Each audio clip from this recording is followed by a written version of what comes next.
This game is a clone. I say that because this game is literally you being a person who has to look at themselves and then go find your clone, and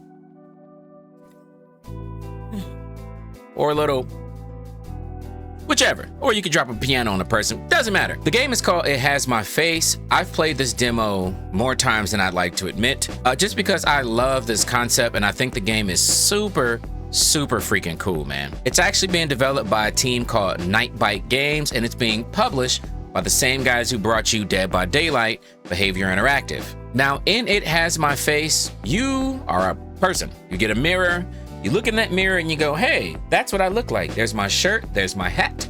Look at my hairstyle.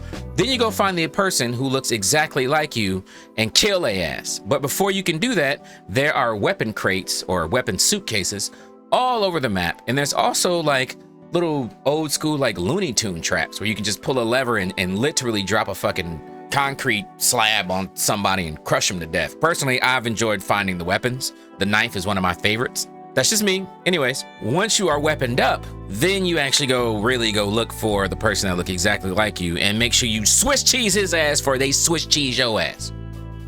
Those are the rules. Quite simple, very fun though. This game is very well done. The demo is still up if you'd like to try it for yourself now. But while we're talking about it, isn't just because of how much I enjoyed it, which again, I did a lot. I actually made a video about this game and I reached out to my community and I asked, if you have any questions about It Has My Face, leave them in the comments. I'm gonna get the top 5 or 7-ish or so and ask the devs themselves and get some answers. And by the grace of God, by the handsomeness that is me, the team over at It Has My Face was gracious enough to actually sit down with your boy and answer these questions live on Discord. So you'll actually get to meet one of the devs of the game, plus the marketing team. I wanna preface something, okay? As y'all know, as creators, man, or people who just deal with audio stuff, sometimes things mess up, man. Sometimes, okay? And what happened was my audio, their audio was fine for like 2 minutes, and all of a sudden, all of our audio just disappeared in my OBS. So it was just pure mute. But thankfully, the marketing team over there at Nightbyte also recorded our interview. So I was able to get not just my voice, but also the voice of the dev. However, unfortunately, the marketing team didn't record their voice because their office, they said, was loud. So they didn't want their audio to ruin anything. And it just sucks because I'm sad. And then we had a very organic conversation.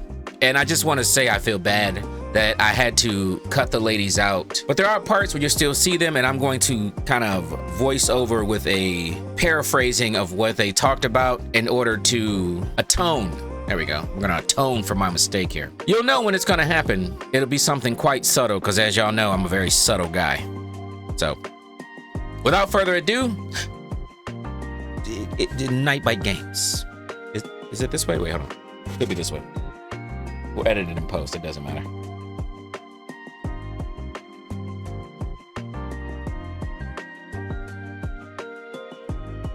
The game actually started as a jam game, more like a university project. The teacher told us to make a game about clones in general, just clones. And I was thinking maybe I could make a game where you have to kill your clone before they kill you.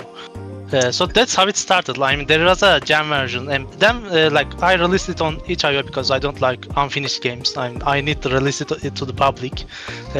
So people loved it. I mean, we saw great reactions from YouTubers and players alike. So then I said, okay, let's make this a commercial game. I mean, a bigger game where there's actual meaning in it.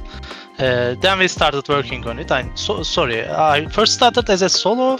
Then I reached a point where we need a story, and I'm not a good story writer, and my brother is. And I said, okay, let's join up, and you write the story and the word, prepare the word for this setting. And he did an awesome job. Then we worked on it, and then we had a prototype ready, and we started looking for publishers.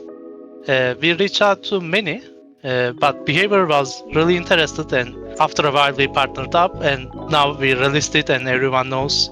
So we are currently working towards release. So we're preparing the game, adding more content and polishing it up. So it was a journey for sure. All right, I'm gonna go ahead and get into the big questions. Right now that we've got some introductions out of the way. One of the first questions that I got, which I found quite interesting. Was it difficult to program mirror mechanics, or was it relatively easy since you aren't customizing your characters?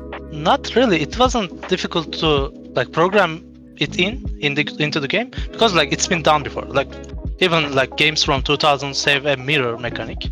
I'm not mechanic, more like a mirror in the game, like in the bathrooms and stuff. So it wasn't hard at the first glance, but it's hard to make it optimized enough to like actually run it in the runtime. So we've done a lot of work on that.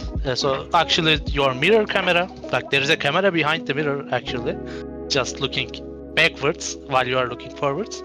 So that camera has to like skip a lot of objects, so we can save rendering time and focus on the primary camera. So it's not hard, but it's hard to optimize it. I believe it. I mean, it's funny when you say the whole, when you're looking in the mirror. I know it's a small detail, but as just somebody who's just a lover of games, when I was able to go like up and then like I see my legs, I'm like, dude, that is insane.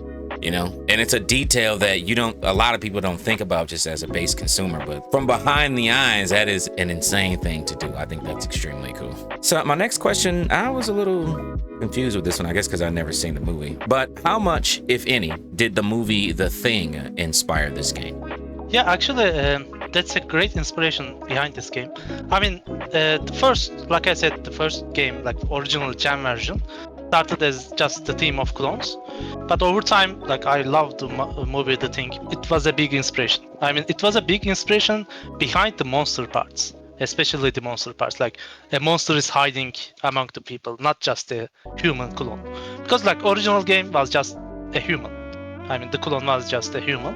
But in the new game, like you see some like supernatural abilities and monstrous things in the clone. I mean, so it was an inspiration. Yes, that was definitely one of the inspirations behind the full version. I have to watch this movie because when I read this question, I was like, I have no idea what you're talking about. But I'll ask.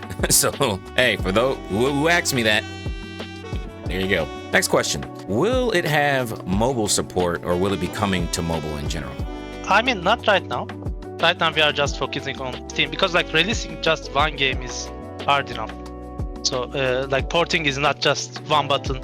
Like you press port to mobile and it's done. Like it doesn't work like that. So one day we can experiment with mobile, but right now we are just focusing on Steam, Windows, Mac, and Linux. It's funny. I get these questions a lot because there's so many games now that are coming over to mobile.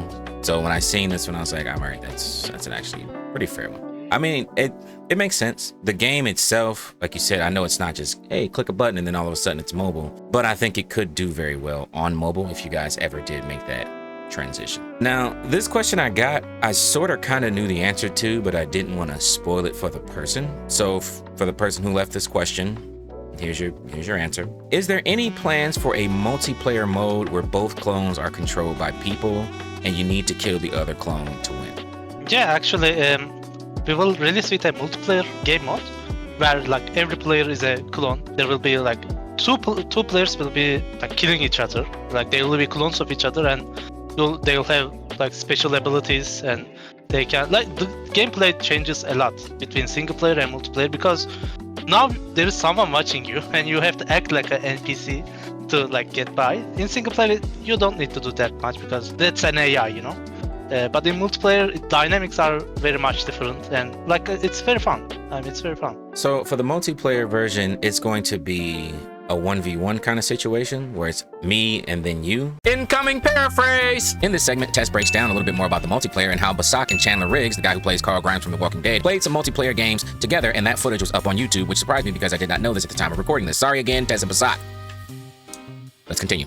Oh, wait. You guys put up some multiplayer footage? Oh, yeah, that's awesome. Because I was curious myself. I was like, man, I wonder what that's going to look like. Okay, my last question that I got, one of the main questions you always get about games. Will the game be free? No. I didn't think so. And I was going to just say, like, Guy, everything can't be free. But I said, no. just save the question and I'll just ask it. You know, I'll be a good creator. Is it possible to find out, like, is there like going to be a range of what the price may be? Yeah, it will be a typical indie game price, which is like $10, $9.99. We are planning to set the price to that. Yeah, it's not bad at all. And for those out there who watch this video, if you make it to the end of this, I personally am going to give out a few copies of this game just because I want people to give it a try. So you can't cry about the price because I'm paying for it. There you go. You know what I mean? But one last real quick thing for me. I seen that it says a release date of 2025 and we're coming towards the end of the year. Are we still looking at that schedule? Right now we are aiming to release this year. I can't like exactly tell which month, but this will for sure. Incoming paraphrase. Tess said it'll be in the fall. Fall. That works. That's enough. That's enough to, you know, appease the folks. I love that. I am, like I said, I'm very excited. Because again, I scroll through so many games and I play so much stuff. It's insane. And it's very rare that a demo I played more than once. And I played it last night. We played last. I just like the concept a lot, and what this game is doing. So like I said, I'm very excited to see it come out. I'm very excited I got a chance to talk to you guys. For me, this is a big deal. I can't lie. For me, this is kid and candy store stuff. So thank all three of you for sitting down with me and having this Q&A and talking about the game. And you know, I hope it helps get people excited, because they should be. It's going to be a good game. And like I said, I know you guys got busy schedules and work to do, so I will leave you to it. But again, thank you very much. I will be in touch, and please, the multiplayer videos, I need it. I definitely need it. Thank you. See ya. Bye. That's going to be it for me. I hope I was able to get you guys' questions all answered, and I hope that this has built some excitement for the game. Again, make sure to go follow It Has My Face on all their socials. YouTube, Twitter, TikTok, Instagram, I don't know, Blue Sky, whatever. Just go look for it and find it. The ones that I know will be in the pinned comments, of course, and wish list the game on Steam. I'll see you guys in the next video.